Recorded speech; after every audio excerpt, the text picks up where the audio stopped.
Hello दोस्तों। कैसे हैं आप सब लोग। स्वागत है आपका अपने यूट्यूब चैनल टीचर्स वैली में। दोस्तों, अगर आप सीटेट 2026 की तैयारी कर रहे हैं तो ये वीडियो आपके लिए बहुत ही खास होने वाली है।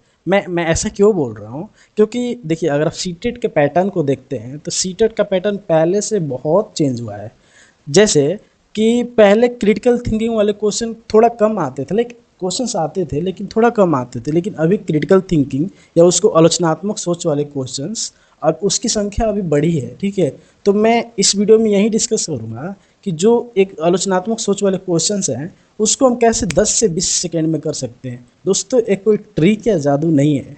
ठीक है, मैं आपको 3 चीज़ें बताऊंगा जिसके आधार पे ये क्वेश्चंस हम जल्दी कर सकते हैं, लाइक 10 से 20 सेकेंड में कर सकते हैं। पहला क्या होगा कि एज ए टीचर आपका माइंडसेट कैसा होना चाहिए, आपका दृष्टिकोण कैसा होना चाहिए। दूसरा चीज़ यह है कि कुछ निगेटिव कीवर्ड होते हैं और उनको आप ऑप्शन में देखते हैं, उनको कट कर दो, ऑप्शन गलत ही होगा। तीसरा, कुछ पॉजिटिव कीवर्ड्स होते हैं जिनको आप ऑप्शन में देख जिनको आप ऑप्शन में देख के उस ऑप्शन को आप सही कर सकते हो।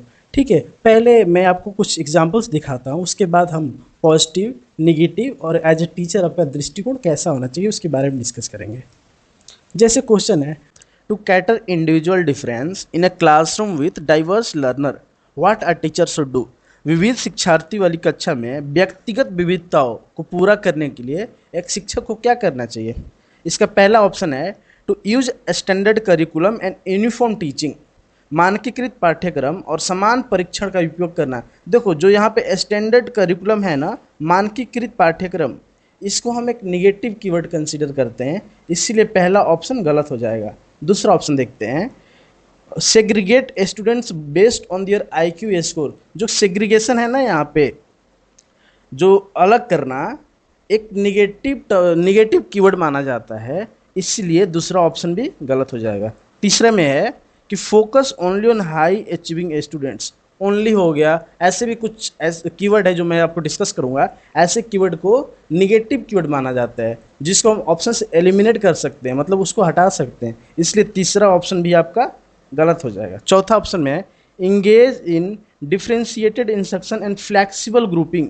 देखो, जो यहाँ पे डिफ्रेंशिएटेड है ना, अलग अलग तरीके से, और फ्लैक्सिबल, फ्लैक्सिबल ग्रुपिंग एक आपका पॉजिटिव कीवर्ड माना जाता है, इसीलिए हमारा चौथा ऑप्शन सही हो जाएगा।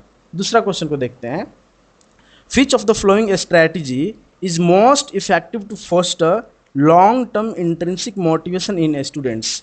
छात्रों में दीर्घकालीन आंतरिक अभिप्रेरणा को बढ़ावा देने के लिए निम्नलिखित में से कौन सी रणनीति सबसे प्रभावी है। पहला ऑप्शन है offer cash prize and tangible reward.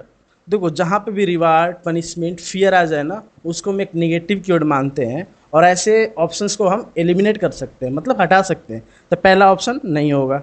दूसरे पे देखते हैं, including fear of failure and public shaming, असफलता का डर पैदा करना और सार्वजनिक रूप से शर्मिंदा करना।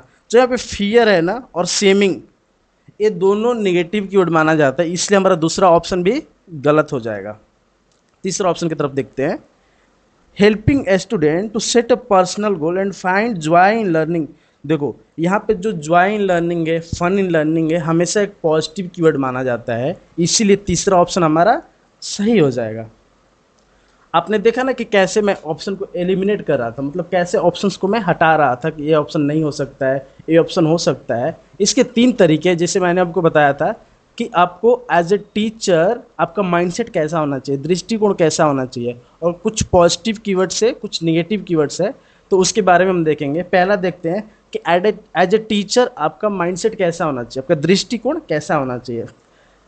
तो इसमें है कि हमेशा आपको एक प्रोग्रेसिव टीचर जैसा सोच रखना है, प्रगतिशील शिक्षक जैसा एक सोच रखना है आपको। इसका मतलब क्या हुआ कि प्रगतिशील टीचर कौन होता है, आप पूछ सकते हैं ना मेरे से। प्रगतिशील टीचर वो होते हैं जो कि फैसिलिटेटर होते हैं, नॉट लेक्चरर नहीं होते, मतलब वो सुविधादाता होते हैं। ऐसे नहीं कि व्याख्याता होते हैं, क्लास में आए एक्सप्लेन किए चले गए, नहीं, बच्चे नॉलेज खुद से लाइक एक्वायर करते हैं, बच्चे खुद से क्रिएट करते हैं नॉलेज। इसीलिए एज ए टीचर हमको एक सुविधादाता होना, मतलब बच्चों को गाइडेंस प्रोवाइड करना होता है। दूसरा है चाइल्ड सेंटर माइंडसेट, जो बच्चों के हित के लिए हो, जिस तरीके से बच्चे सीख सकते हैं उस तरीके का आपको सिखाना है। एक यह एक प्रगतिशील टीचर की खूबियाँ हैं। दूसरा है, यहाँ पे भी होगा, values the process not the product. आपको प्रक्रिया का महत्व देना है कि बच्चे ने, मान लो कि कोई मैथ का क्वेश्चन बच्चे ने सॉल्व किया, तब बस फाइनल आंसर ना देखो कि मतलब, तो बस आप फाइनल आंसर ना देखो कि आंसर क्या, उस प्रोसेस को देखो कि बच्चे ने कैसे किया, बच्चे की सोच क्या है इस क्वेश्चन को करने में। ठीक है। Believe in learning by doing. आपको पता है ना कि पियाजे ने भी बताया था कि लाइक बच्चे खुद से करके सीखते हैं। ठीक है। तो आपको ऐसा लाइक एक धारणा आपको मन में बैठाना है कि आपको बच्चों को बस मदद करना है और खुद से चीज़ों को करके खुद से सीख जाएंगे। Focus on inclusion, ensure emotional safety and equity for all. एक क्लास में बहुत तरह के बच्चे होते हैं, ठीक है, इसीलिए सारे बच्चों की अलग अलग नीड होती है, तो उस चीज़ों को हमको एज ए टीचर देख के चलना है। सबके लिए इक्विटी होना चाहिए, ना कि इक्वालिटी होना चाहिए। कुछ निगेटिव आपने देखा ना कि कैसे मैं निगेटिव कीवर्ड को एलिमिनेट कर रहा था, तो उसी के बारे में हम डिस्कस करेंगे कि वो कौन कौन से निगेटिव कीवर्ड होते हैं। पहला है रोट लर्निंग। आपको ऑप्शन में जहां भी रोट लर्निंग, रेक्टिफिकेशन दिख जाए वो हमेशा ऑप्शन गलत होगा। तीसरा है पैसिव लिसनिंग, मतलब निष्क्रिय बैठना या सुनना। बच्चे एक्टिव लर्नर है, बच्चे एक्टिव थिंकर है। ठीक है। तो आपको जब भी पैसिव लिसनिंग, पैसिव आ जाए, पैसिव लाइक थिंकिंग आ जाए, ऐसे चीज़ों ऐसे ऑप्शंस गलत होते हैं। तो ये मतलब ऐसा ऑप्शन आपको अगर क्वेश्चंस में दिख जाए तो आप इसको कट कर देना, क्योंकि एक निगेटिव कीवर्ड है, नकारात्मक शब्द है। तीसरा है जहाँ पे आपको सेग्रीगेशन या लेवलिंग, पृथक्करण या बच्चों में लेवल करना दिख जाए, ऐसे ऑप्शन भी क्या होते हैं, गलत होते हैं। जब भी आपको ऑप्शन में सेग्रीगेशन या लेवलिंग, जब भी आपको ऑप्शन में सेग्रीगेशन या लेवलिंग दिख जाए, मतलब पृथक्करण या बच्चों को लेवल करना किसी भी आधार पे ऐसा दिख जाए, तो वो ऑप्शन क्या होता है, गलत होता है, एक निगेटिव कीवर्ड है। चौथा है आपके पास ओनली दिख जाए कहीं पे, जो ऐसा मेरा मानना है कि मैंने अभी तक जितने भी क्वेश्चन किया है ना, जहाँ पे ओनली हो, स्ट्रिक्टली हो, ऑलवेज हो, जिसको हिंदी में बोलते हैं केवल, सिर्फ, हमेशा, और यह कठोर नियम, एक रिजिड, मतलब फ्लेक्सिबल नियम नहीं, एक रिजिड नियम, वैसे ऑप्शन क्या होते हैं, गलत होते हैं। चौथा है रिवार्ड एंड पनिशमेंट। पांचवा आपका है रिवार्ड और पनिशमेंट। जहाँ भी आपको ऑप्शन में रिवार्ड पनिशमेंट दिख जाए, रिवार्ड पनिशमेंट फियर दिख जाए, वैसे ऑप्शन को आपको गलत करना है। पांचवा है स्टैंडर्ड टीचिंग, मानकीकृत परीक्षण।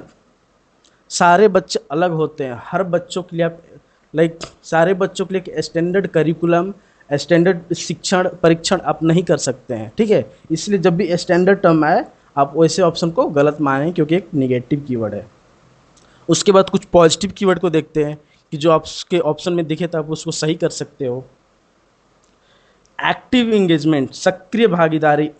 जब भी आपको ऑप्शन में ऐसा दिखे, ऐसा लाइक ऑप्शन दिखे, एक्टिव इंगेजमेंट, एक्टिव लिसनर, वैसे ऑप्शन क्या होते हैं, सही होते हैं।